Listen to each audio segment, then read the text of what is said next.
It's so much easier to revert back into old behavior and do what you used to do. Drama can be comfortable. So like the uncomfortableness is okay. It won't stay that way.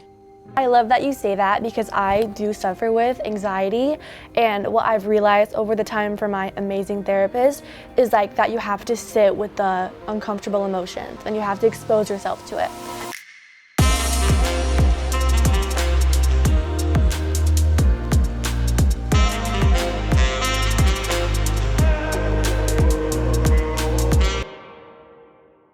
Hi, I'm Gabby, a senior at Beverly and peer counselor here in NormanAid. Thank you both so much for joining us on our Make Today Well Lived podcast. I'm going to start off by asking, how has your self-acceptance and self-love journey been? Sure. So my self-acceptance, you said? Well, that has been a long-going journey since childhood.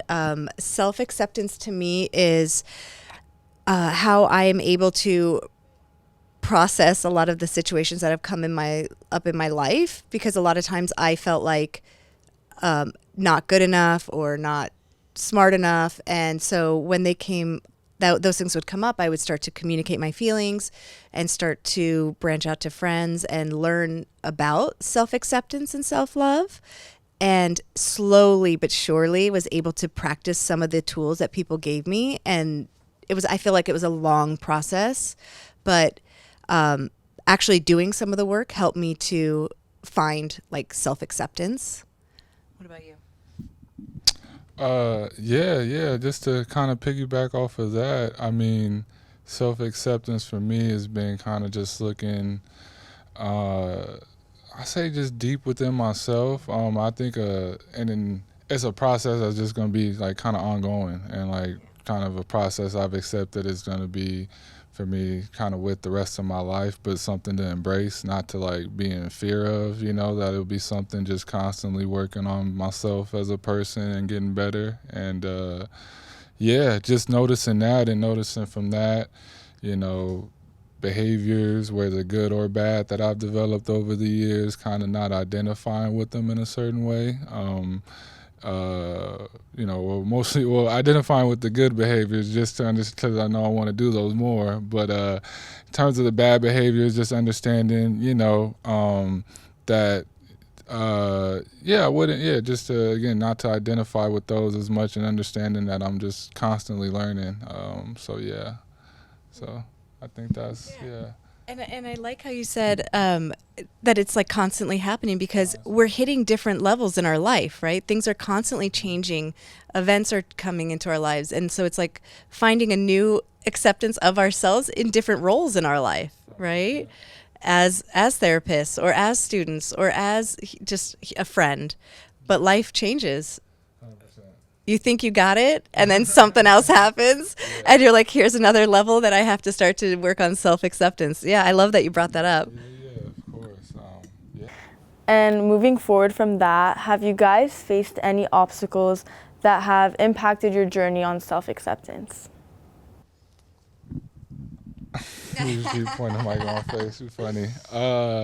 Yeah, of course. I mean, the obstacle is going to be part of the journey. I mean, that's just, I think a fact about life essentially is that I think it's what makes life, and it's kind of what, going back to the, even I don't want to say the beginning when we were, humans, just kind of starting roaming, but it's like, it's how we've learned to adapt in a sense, like learning that there's obstacles, like that's how we know things we got to get more efficient at it to get better. So kind of being, understanding and embracing those obstacles in a healthy way. Again, not to say that, you identify with bad things that come up in your life and kind of personalize, certain identities people put on you or certain situations that you might be in, identifying with those is, I wouldn't say is ideal, but understanding that it's a part of it, and it's all going to be, again, kind of taking the perspective of how to grow and how to get better from the obstacles instead of, identifying with them. So, you got anything? Yeah, I think for me, like once I had kids, that completely changed my self-identity and acceptance, it kind of flips your whole life upside down. Like, okay, so this is a new me. How do I work on accepting who I am now as a human being? Because I'm not able to be there for everyone in the same way that I was before. And I think working on accepting the new me, that was a bit of a challenge because I'm so used to spending my whole life as me on my terms, working on the things that I need to.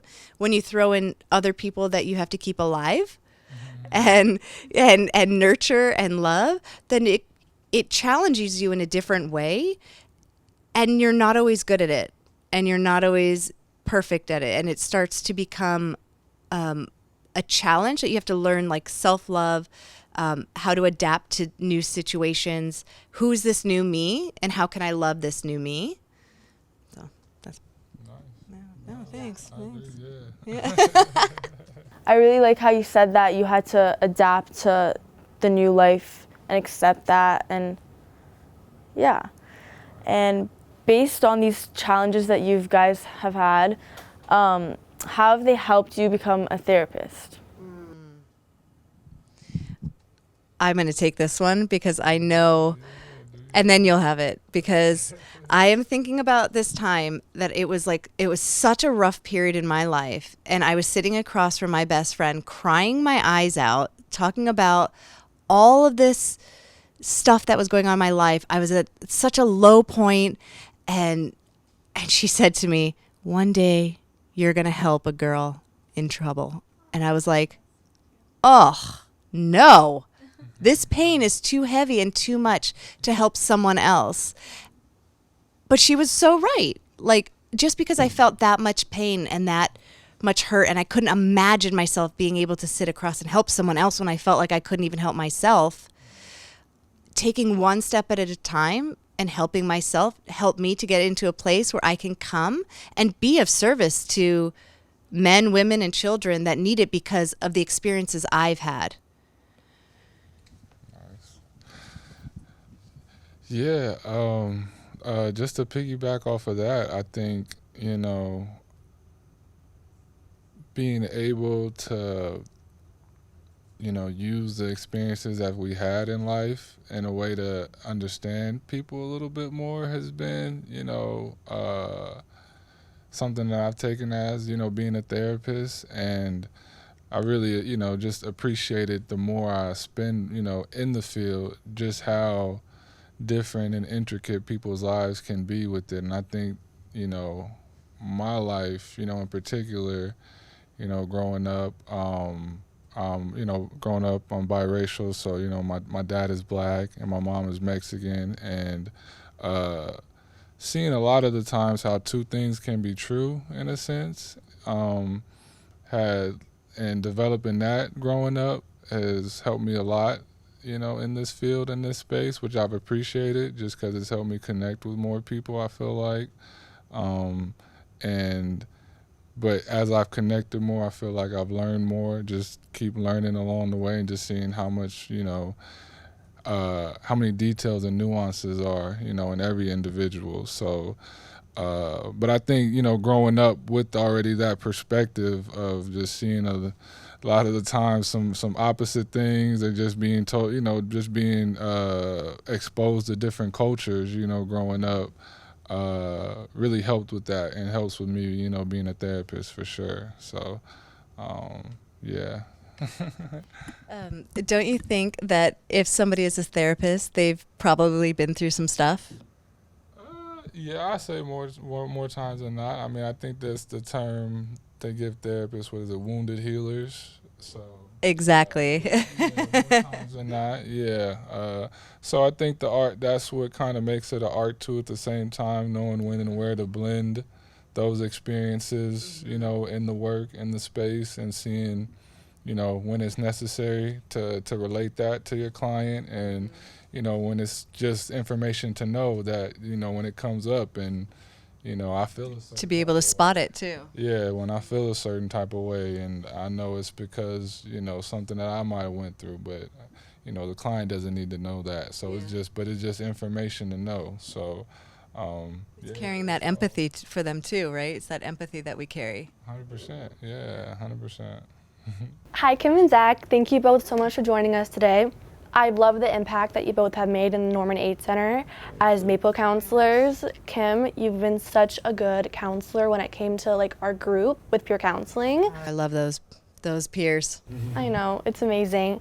So, and I loved your insights so far. So my question for you, Zach, is how can being an athlete impact your self-acceptance?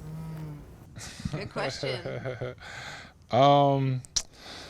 I mean, it could have a huge impact on, you know, how you see yourself and how you accept yourself in the world. I think as with, you know, many other professions and many other, you know, ways of being. I mean, in particular, athlete, you know, being an athlete and growing up, that is obviously something I love doing. I love growing up, but also at the same time, it's, you know, a box that people kind of, you know, pigeonhole you in and put you in as a, you know, you can only be this, or, you know, it's this way, or, you know, you know, yeah, it's, you know, this is the path or journey for you. This is what you were, you know, made to do in a sense. And from early, I just always kind of was battling with that, because even though I loved the game and I love playing, I still love playing, it was also a point of like, I know I'm more than this, and I know I could be more and play and do other things besides just, you know, play basketball. So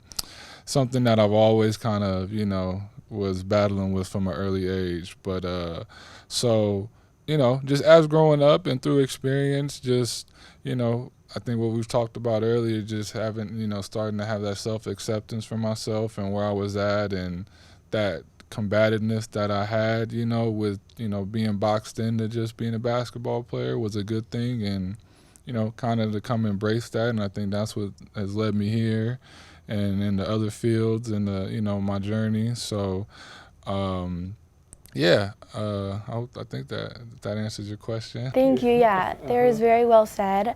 I liked what you said about how you wanted more than just basketball in your life. Is that kind of what you said? Yeah. Basically, not just wanting more, but just know I could provide more, just as a human being. Just being, you know, I mean, again, I love playing, and I love that what basketball could take you. Like for me, it took me around the country, you know, and it got me a scholarship and took me around the world too to play. So it's great.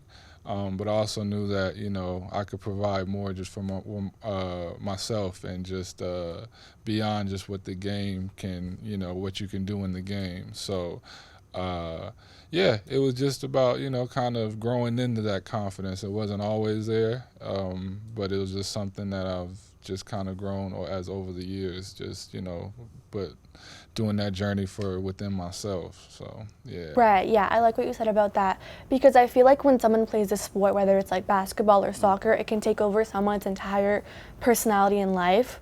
So I like that you were able to see that you're more than just the game, even though that's so important to have. Like, playing a sport that you love means so much. You know, it gives you confidence and so many other things. For sure. So yeah, I like that. Yeah, it gives you a lot of things. I think, you know, it teaches you, you know, discipline. It teaches you routine. It could teach you a whole bunch of life skills that are essential just for when you work beyond it. But in the moment and when you're playing, you know, a lot of the times people don't tell you those things, or you don't realize them yourself. You're so focused on wanting to be the best at it and just basketball, not focusing on the other skills that you're kind of developing along the way with it. So, but as I, you know, again, got older and started to realize that, you know, what else it was, you know, kind of producing out of me, and what else I was, you know, able to get from it, it allowed me to be more confident to explore other things that, you know, I wanted to. So. Thank you. That's great. Okay, my next question for the both of you is, I mean, as I know, you guys are both actors, right? Mm-hmm. So how can being an actor or actress impact your self-acceptance? Mm-hmm. Well, I think it gave us an opportunity to explore other people's emotions and feelings and put ourselves in other people's shoes. You know, we got to not be ourselves for a moment. And I think that really helps us as a therapist. Like, okay, so this person has an experience that I may not have had, but I can imagine myself in their shoes. I can sympathize or empathize with what they've gone through. And I think that was one of the most beautiful things that we got to do with acting is we got to try these other feelings on. We got to try these other people's personalities and attitudes and life experiences. And so it kind of gave us that pathway into understanding other people, because we got to be other people. Nah, that's like spot on. I think right there, just like, that experience, and just with acting, it allows you to really just explore, a lot of emotions, and for you just to like, to embrace those. And you have to, if you want to kind of be, you want to be good at it and to fully immerse yourself in these roles. And I think, what Kim said, just having that and being able to explore those different type of emotions you may have not thought you could grasp, or you may have not have, connected with just on your own life. I think that's what acting definitely helped me with in this field, and continues to help me with. I mean, I think they're both kind of, acting is more of the artistic side of therapy, I feel like, when it comes to just like the creativeness and just like the, immersing yourself in the roles. You have to, when you're in a session with the client, you got to immerse yourself in the moment with them, so you're there and you're feeling them and what they're experiencing. So kind of taking those things, I think it definitely helps out. Thank you. I never really thought about acting from that perspective, as in like feeling other people's emotions and what have you. I feel like as a therapist, it probably helps you both so much. Sure. Another thing that comes up too is we have to, in acting, you are actively having to listen to somebody else. And I think that helps us train to, like, what is this person really saying? They're telling me I'm okay, but I can hear something else is under that. How can I get to that? And in acting, that is what you're constantly doing. They might be saying this, but what are they really saying behind that? Because then I can respond. Right. Okay. I love it. So my next question is, what's one piece of advice that you both would like to give that maybe change your perspective on self-acceptance or self-love? Give yourself time. It comes. It will come. All right. If you do the work.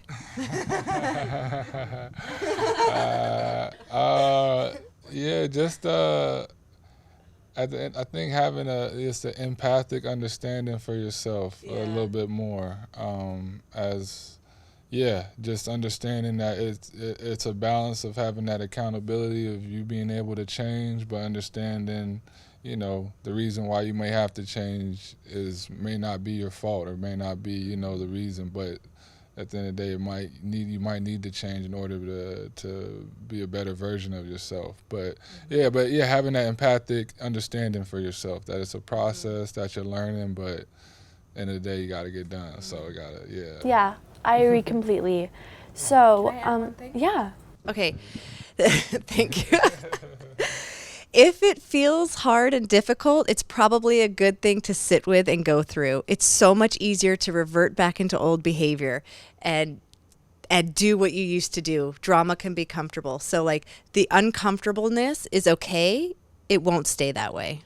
I love that you say that, because I do suffer with anxiety, and what I've realized over the time from my amazing therapist is like that you have to sit with the uncomfortable emotions and you have to expose yourself to it. And that's not easy. No, it's not at all, but I think that the more you do it, the easier it becomes, and the feeling after is just unmatched, to know that you did something and you went through it. You kind of get more comfortable in your own skin. Like those uncomfortable feelings, you're like, I don't want to be in this, right? But when we practice being in it, it does get better. And then you become a person who's actually comfortable in their own skin and can feel these feelings. Yeah, which is like kind of like exposure therapy as I thought of it. And I'm someone that struggles with emetophobia, which is like fear of vomit. So it's like, what exposure therapy? I thought that was so weird. Like, how would I expose myself? But I've realized that it actually helped me so much, just like watching videos or seeing a picture. Or simply talking about it. Exactly. Sitting with the uncomfortable feelings and not like maybe fidgeting or doing something like that. Because it's so much easier to avoid, right? People, that's the easy way. And like self-growth and being the best person that you can be is sometimes the harder way. And like you were saying, like, it may not be you may not be the reason that you have to make some changes, but it may better your life. Yeah, I love that. So how do you encourage others to accept themselves?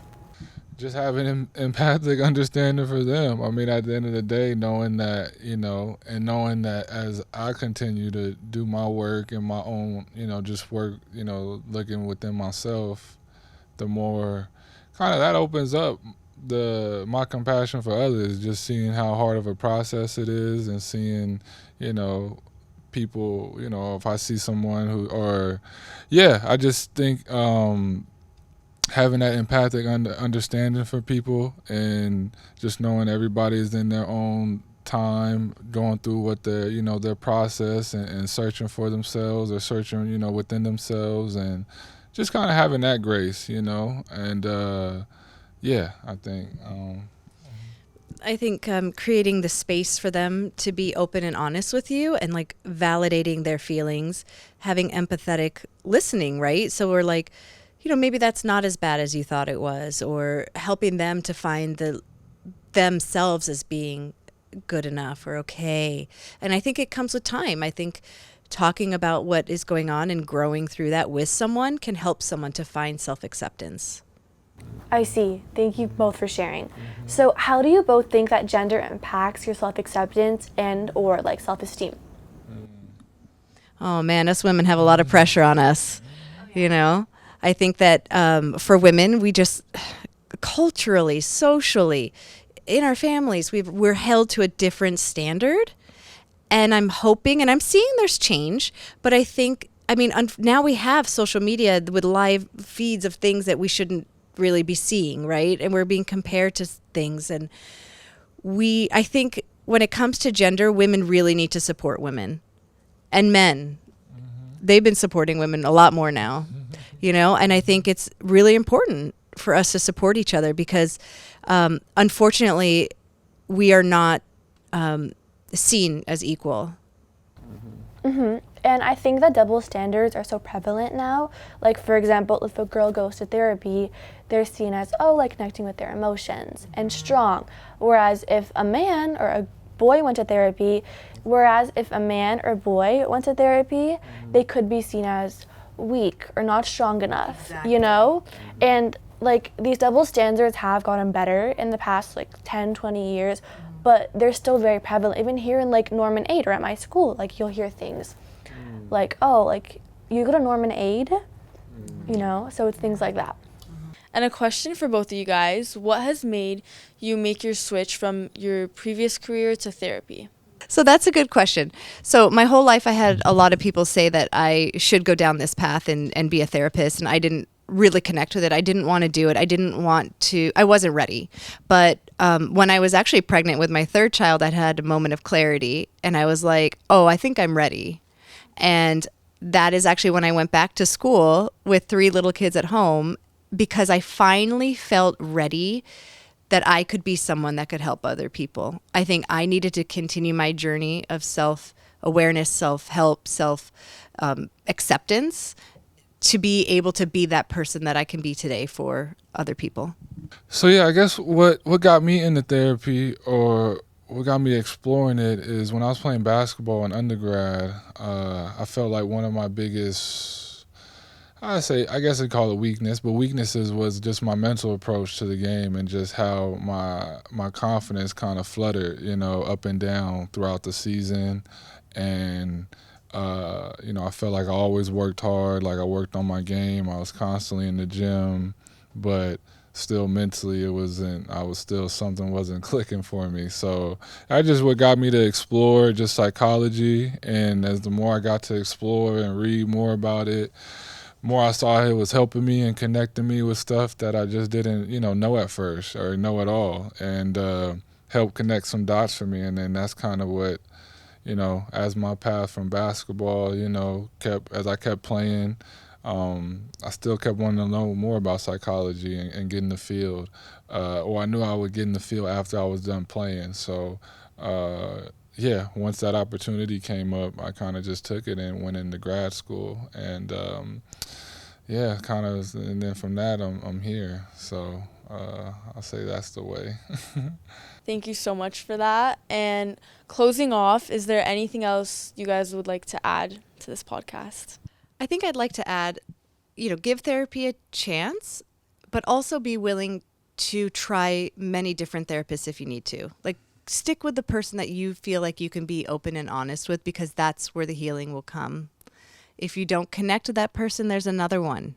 Don't give up. I just say continuing to just be curious about yourself, and just understanding that this path, it's a kind of a lifelong journey to authenticity and to your own kind of autonomy, and just to never stop being curious about yourself and why you do things the way you do, and how that impacts others. I think just that constant curiosity for that is great for everyone to have.